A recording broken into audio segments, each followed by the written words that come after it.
Good morning, students. This is our lecture number 5 related to the chapter number 2 of geography, the origin and evolution of the earth. In this lecture, we will talk about planetesimal hypothesis, which was given by Chamberlain and Moulton in the year 1900. In this theory, Chamberlain and Moulton called the pre-existing material protosun. Protosun, the matter which already exists in the universe, and this protosun had pulled. It is a very interesting concept about this theory. The protosun had pulled by a wandering star. So he include the wandering star concept also. What did they say? The sun was cold gas mass. So the pre-existing material means protosun was very cold and it was gaseous mass. Now what happened according to this theory? Suddenly, a wandering star which was revolving in its orbit came close to the protosun. And what happened when he came close to the protosun?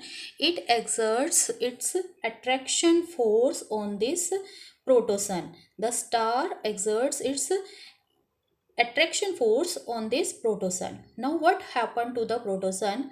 It has a bulge within it. Here you can see the black part.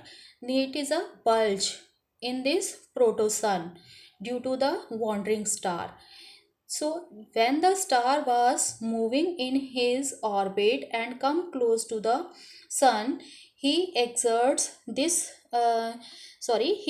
it injected some matter from the sun, or we can say the bulge separated from the sun, and these particles are very small in size, and these small size particles or masses were called planetesimals.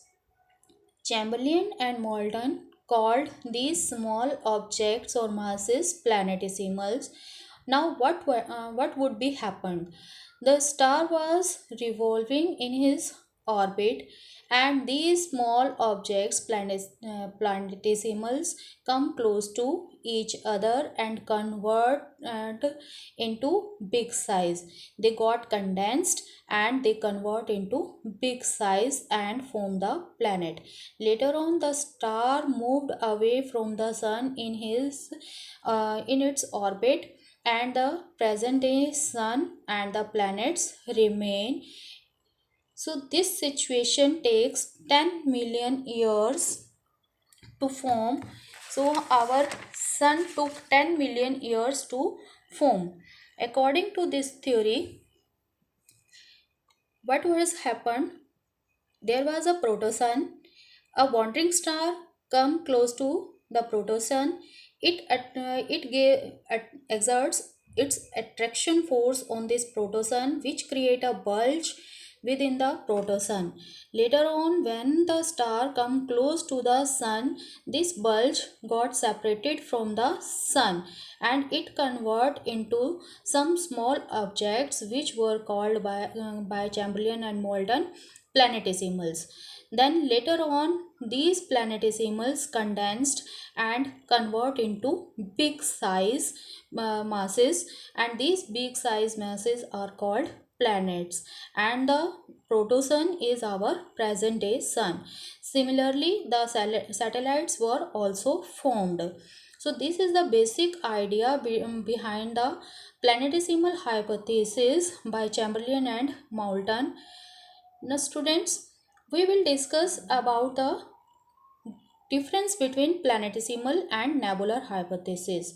As you know, in the nebular hypothesis, Laplace argued that the sun was hot and it was emitting radiation, while Chamberlain and Moulton said that the sun was cold and it was contracted. It was a basic difference between these two theories. The next difference is the nebular hypothesis. There was a ring formation. There was also a bulge between the nebula, and when it separated from the sun, it creates ring formation, out of which our planets were formed.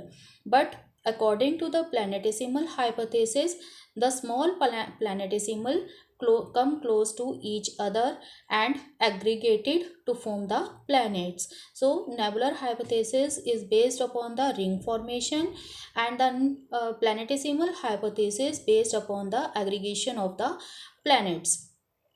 Third difference is nebular hypothesis explain the formation of planets at different times in the form of different rings.